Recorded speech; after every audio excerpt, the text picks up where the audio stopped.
Olá, senhoras e senhores, sejam muito bem-vindos à Central dos Números, o canal de questões resolvidas mais didático do YouTube. No vídeo de hoje vamos resolver 3 questões de sólidos geométricos. Se você não sabe, aqui na Central dos Números tem uma playlist só com questões de sólidos geométricos, um conteúdo muito cobrado nos concursos públicos. Se você não viu, dá uma olhada nesse link que vai aparecer aqui agora para você. Fechado? Deixe o seu like no vídeo, compartilhe esse vídeo nas redes sociais, se inscreve na Central dos Números e vamos às questões. Vem comigo? Essa primeira questão dizia: as luminárias para um laboratório de matemática são fabricadas em forma de sólidos geométricos. Uma delas terá a forma de um tetraedro truncado. Esse sólido, ou seja, um tetraedro cortado, né? Esse sólido é gerado a partir de secções de cortes paralelos a cada uma das faces de um tetraedro regular, ou seja, um tetraedro que tem 4 faces iguais. Tetraedro tem 4 faces, se ele é regular, as 4 faces são iguais. Para essa luminária, as secções serão feitas de maneira que em cada corte, 1/3 das arestas seccionadas serão removidas. Uma dessas secções está indicada na figura, né? Então, vai ser feito um corte paralelo ao lado oposto, beleza? E esse corte vai se desfazer de 1/3 da aresta. Essa luminária terá como faces. Bom, bem tranquila essa questão, né? Você tem lá o tetraedro regular, já foi feita a primeira secção, né? Se nós fizermos uma secção paralela a este lado aqui, ela vai ser feita aqui, né? Então, você vai ter algo semelhante a isso. Se você fizer uma secção paralela a este lado, você vai ter algo semelhante a isso. Se você fizer uma secção paralela a este lado, você vai ter algo semelhante a isso. Então, o resultado será esse. Quais são as faces observadas? Você, ao retirar sempre medidas iguais de cada uma das faces, então, ó, aqui foi cortado A sobre 3, aqui A sobre 3 e aqui A sobre 3. Quando você cortou exatamente a mesma medida de um tetraedro regular, a medida aqui que sobrou, né? Essa medida dos lados desse triângulo são iguais. Por quê? Porque você removeu aqui lados com tamanhos iguais de um sólido que era regular, beleza? Então, esse triângulo formado é um triângulo que tem lados iguais, lados equivalentes, que tem a mesma medida, é um triângulo equilátero. Então, foi formado 1, 2, 3, 4 triângulos equiláteros e as faces maiores são 1, 2, 3, 4, 5, 6, são hexágonos, né? Cujas medidas dos lados também são idênticas. Por que as medidas são idênticas? Olha só, cortou aqui em cima um tanto, cortou aqui em cima um tanto. Logo, esse lado é igual a esse lado é igual a esse, beleza? Então, este hexágono também é um hexágono regular. Então, foram formados 1, 2, o de trás 3, o de baixo 4 hexágonos regulares. Então, a partir das secções, são formados 4 triângulos equiláteros e 4 hexágonos regulares. Essa é a resposta dessa questão. Uma questão bem tranquilinha, concorda? Vamos para mais uma questão um pouquinho mais difícil? Vem comigo, vou colocar a lupa aqui para ficar melhor da gente ver. Um mestre de obras deseja fazer uma laje com espessura de 5 centímetros utilizando concreto usinado conforme as dimensões do projeto dadas na figura. O concreto para fazer a laje será fornecido por uma usina que utiliza caminhões com capacidades máximas de 2, 5 e 10 metros cúbicos de concreto. Então, você tem aqui a laje e essa laje vai ter espessura de 5 centímetros. Qual a menor quantidade de caminhões, utilizando suas capacidades máximas, que o mestre de obras deverá pedir à usina de concreto para fazer a laje? Bom, para a gente descobrir, a gente tem que calcular o volume total dessa laje. Para calcular o volume, sabendo que a espessura é de 5 centímetros, né?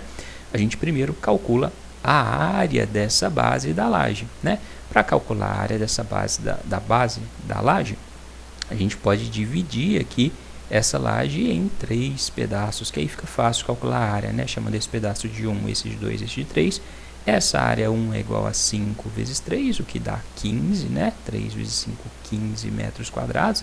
Então, a área do retângulo é um lado vezes o outro, comprimento vezes a largura, 3 vezes 5, 15.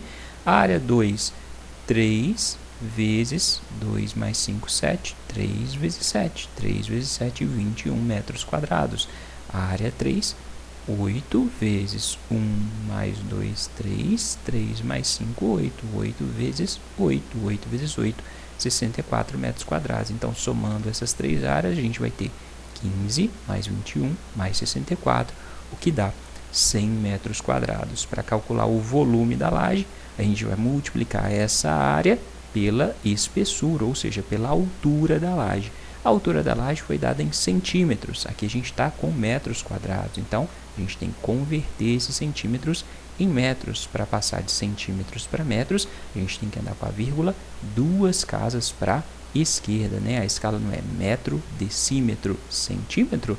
Então, de centímetro para metro, a gente anda com a vírgula 2 casas para esquerda. 5 centímetros é igual a 0,5 decímetros. Andei com a vírgula 1 casa para a esquerda.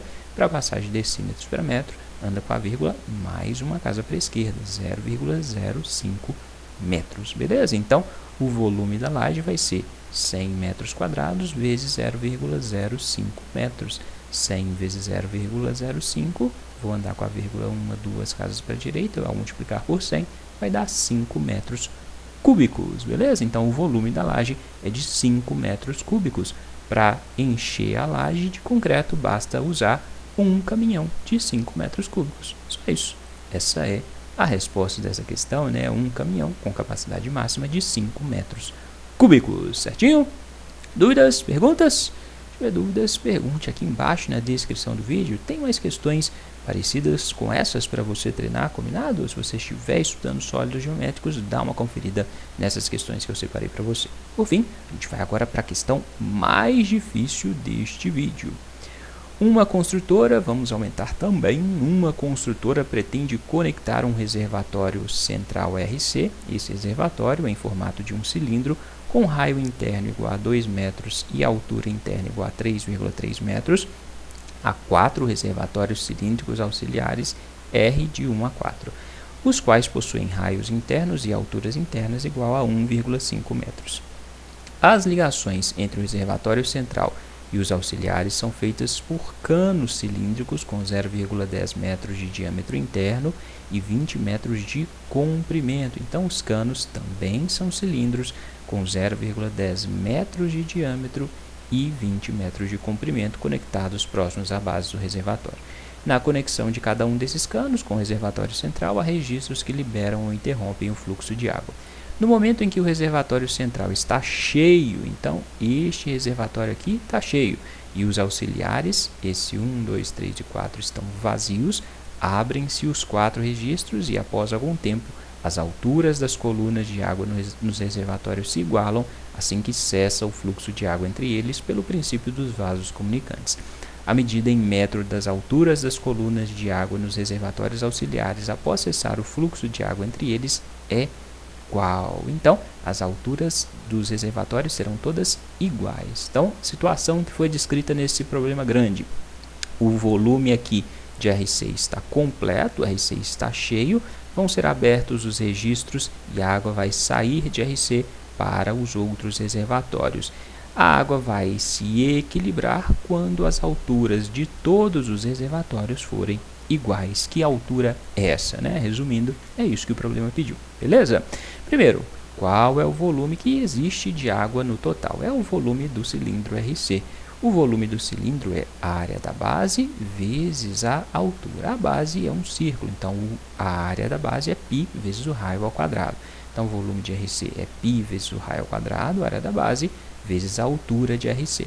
Então, a gente vai fazer π vezes o raio de RC é 2, ó, raio interno de 2, então 2 ao quadrado, vezes a altura, que é 3,3.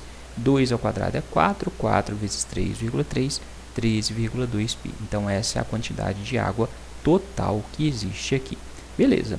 Ao liberar a água, ela vai ficar parte nos canos e parte nos reservatórios menores. qual é o volume dos canos? Cada cano é um cilindro. Esse cilindro tem 0,10 metros de diâmetro, o diâmetro é 2 vezes o raio, lembra? Então, o raio é 0,05 e 20 metros de comprimento. Então, qual que vai ser o volume dos canos? Π vezes o raio ao quadrado, o raio é metade do diâmetro, se o diâmetro é 0,1, o raio vai ser 0,05 elevado ao quadrado, vezes o comprimento, né?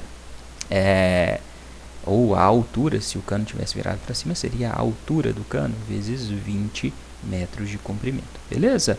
Fazendo essa continha, 0,05 ao quadrado vezes 20, isso vai dar 0,05 π, ok? Só que não existe só um cano, existem 1, 2, 3, 4 canos, então a gente tem que multiplicar 0,05 π vezes 4, 4 vezes isso dá 0,2 π. Beleza? Então, sabemos que o volume de água nos canos é de 0,2 π. Agora, trabalha com a altura final. Se você pegar o volume de água em R1, na altura que ele tiver, mais o volume de R2, mais o volume de R3, mais o volume de R4, mais o volume nos canos, mais o volume de RC com a água na altura que ela chegar, ao somar todos esses volumes, tem que chegar ao volume final, ao volume total inicial, que era de 13,2 π. Entende? Então, vamos fazer isso. Qual que vai ser o volume em R1? O volume em R1 vai ser a área da base, πr2, vezes a altura em R1, que é o que a gente quer saber. Então, vai ser π vezes o raio ao quadrado. Qual é o raio de R1, R2, R3, R4? O raio é 1,5 metros. Então, vai ser π vezes 1,5 ao quadrado, vezes a altura da água, que é o que a gente quer saber. Só que o volume de R1 é igual ao de R2, é igual ao de R3, é igual ao de R4. Então, a gente vai fazer, são 4 reservatórios, 4 vezes esse volume, 4 vezes π, vezes 1,5 ao quadrado, vezes h. Entende? Esse volume de água aqui nos reservatórios menores, mais o volume de água nos canos, 0,2 π, mais o volume de água que restar em RC. Qual é o volume de água que vai restar em RC? A área da base, π vezes o raio ao quadrado, π vezes 2 ao quadrado, vezes a altura da água que estiver aqui, que vai ser igual à altura daqui, a altura daqui, a altura daqui, a altura daqui, que eu chamei de H. Beleza? Somando todos esses volumes de água, a gente chega no volume inicial, que era de 13,2 π. Agora, é só fazer continha, beleza? Então, você tem 4 vezes π vezes 1,5 ao quadrado vezes h. Fazendo essa continha, você vai chegar em 9πh, mais 0,2 π, mais 2 ao quadrado vezes π vezes h, dá 4 vezes π vezes h, é igual a 3,2 π. Beleza? 9πh mais 0,2 π mais 4,2 πh, você pode somar esse 9πh com esse 4πh. 9 mais 4 dá 13. 13 vezes π vezes h. Beleza? Esse 0,2 π positivo, você passa para cá, negativo. 13,2 π menos 0,2 π dá 13 π. Agora, pode pegar esse 13 π que está multiplicando a altura, já que você quer saber o valor da altura. Pega o 13 π que está multiplicando, passa para cá dividindo. 13 π dividido por 13 π dá 1. Então, a altura será 1 metro. Beleza? Então, essa é a resposta dessa questão. 1 metro, a medida em metro das alturas das colunas nos reservatórios auxiliares, quando o fluxo de água cessar, será de 1 metro. Entendido? Dúvidas? Perguntas? Se você quiser perguntar alguma coisa, pode me escrever, deixe sua dúvida aqui embaixo nos comentários que eu vou te responder tentando te ajudar. Se você não quiser falar nada, já sabe, né? Dá aquela zoada, deixa um ponto, dá enter, beleza? E claro, se quiser estudar mais, dá uma conferida nesses links que eu separei pra você. No mais, se inscreve aqui na Central dos Números porque é de graça e você ajuda a educação deste país fazendo isso. No mais, bons estudos e até a próxima.